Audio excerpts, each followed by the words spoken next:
Good day, Honorable. It's my pleasure to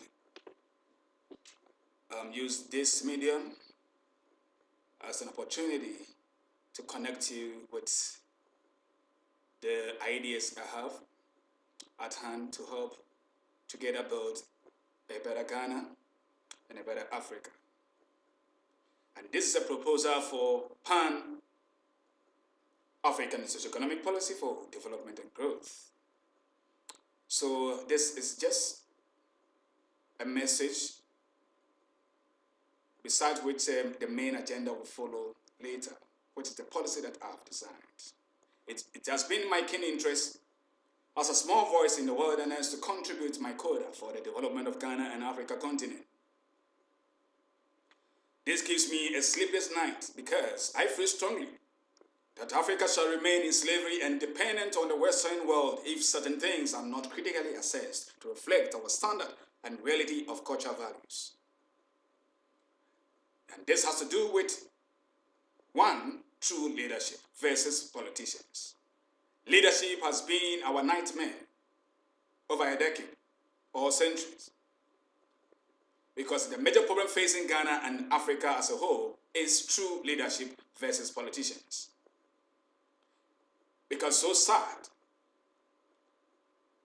to see politicians, anyone who has any political affiliation, to become a leader tomorrow because the person have the capabilities and monies, capability to convince people and bribe people to become on top. Because the fact that someone is a political athlete and has good grammar and structure should not automatically qualify him or her to become a leader of our country. This is what we have suffered for years and has affected the development and progress of our country, Ghana and Africa continent.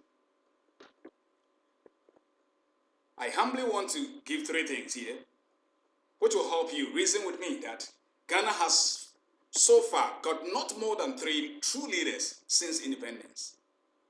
Because when you see a leader, that is per my own observation and understanding, 5 things are evidence. 1, a leader, true leader, to lead a country like Ghana is visionary, is selfless, and 3, courageous.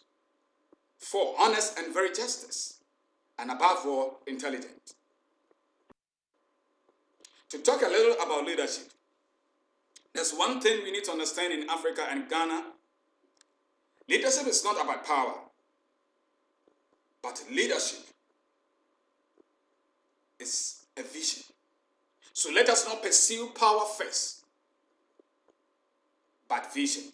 For the Bible says, for where there is no vision, my people perish, but not when there is no power. The greatest enemy to vision is sight, because vision sees tomorrow, but sight sees today. And that is one of the strongest enemy that battles our struggle to distinguish between a leader and a politician to lead our countries in Africa. Unfortunately for Ghana and Africa, we have many times appointed politicians as leaders of our country because many citizens are short-sighted. So they look what to get today than tomorrow. And that has been our weakness due to high rate of illiteracy and ignorance. So the politicians capitalize on it to win the hearts of the innocent citizens and elect politicians to become president instead of true leaders for their selfish interest. A vision leader is always for the prospect of the welfare of the people of the land, because vision is the function of the heart, but sight is the function of the eye. People have to follow a leader not because they have to, but because they want to do, due to the credibility that the leader have established. Because everybody must be in the winning team. And a true leader doesn't call people to follow him. That's what we have to understand in Ghana. But people cause people to follow him, because shepherd does not increase the sheep, but it's the sheep that increase themselves due to how the shepherd has fed them or has been feeding them.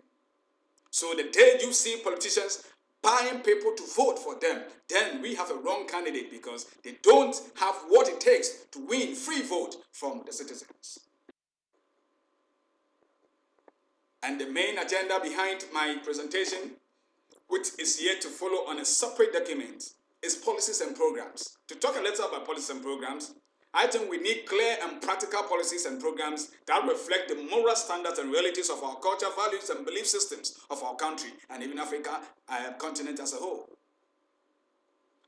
So it is high time we abort the habit of importing Western cultures and values, policies and programs that makes us lose our identity and focus.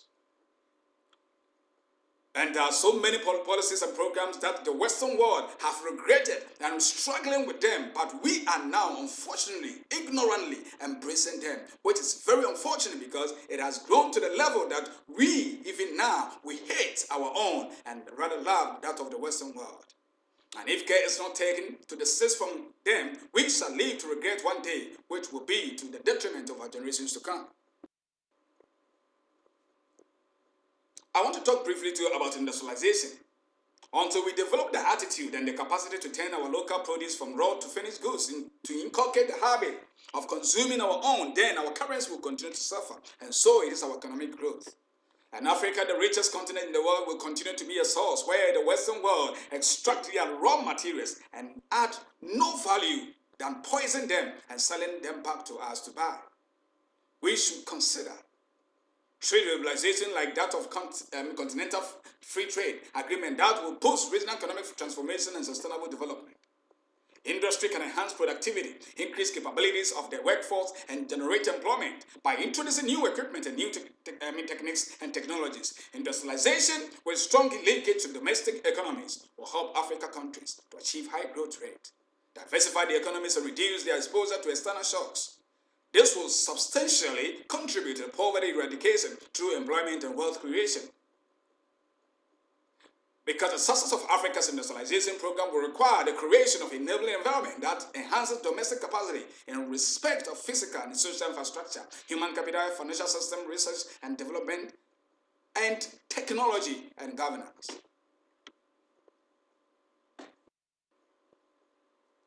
To talk about law and enforcement, which is another crucial thing here, I am waiting for the day that on the land of Africa, when a true leader will call for the arrest of his officials for doing wrong. I am waiting for the day that the president of Ghana will call for the arrest of his friends and relatives, and I'm waiting for the day that the justice will become like a common jacket for all, but not suitable for only the rich and political affiliate. Remember, where there is no discipline and orderliness, chaosity is inevitable. So our system needs to be disciplined, and so is our people, to pave way for development and growth of our country.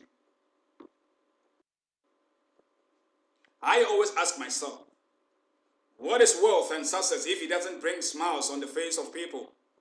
And what is success if it doesn't impact society? And success is not when people gain wealth at the expense of others. Then that is robbery. And that is what we see in Africa and in Ghana. It is often this concern I research into socio-economic policy framework which reflect the realities of our country and Africa continent for value creation, for country development and critical and creative thinking. Because it is about time we need to become independent as a country and as a continent from the Western culture and economic systems. I think Ghana and Africa need systems that project African values and our way of life. We need African systems that produce graduates who become job creators than job seekers. We need African new systems that breed new leaders who are the children and the youth of today, that we can confidence and trust the future of our country and a continent with them.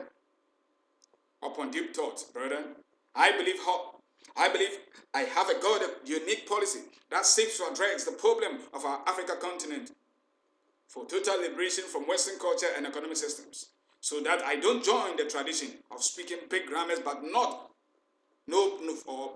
practical measures and solutions. Beneath are some common problems, the policy I have long to resolve.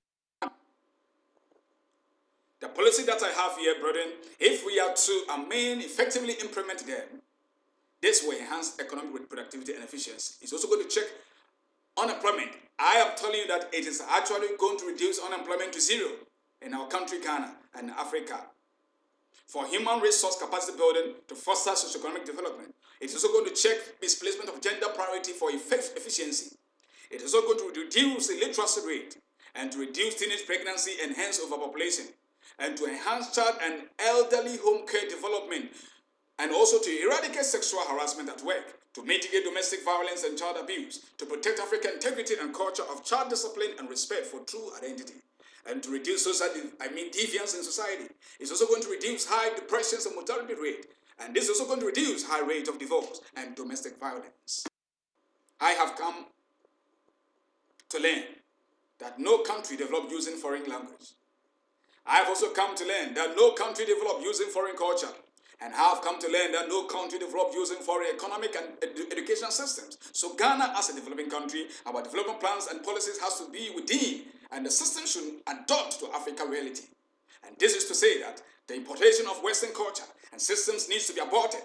And Africa needs to be developed in a way that if the Western world are hungry for peace, hospitality, and discipline, then Africa should be a cause to steady through Ghana, the gateway of Africa. The policy which I have designed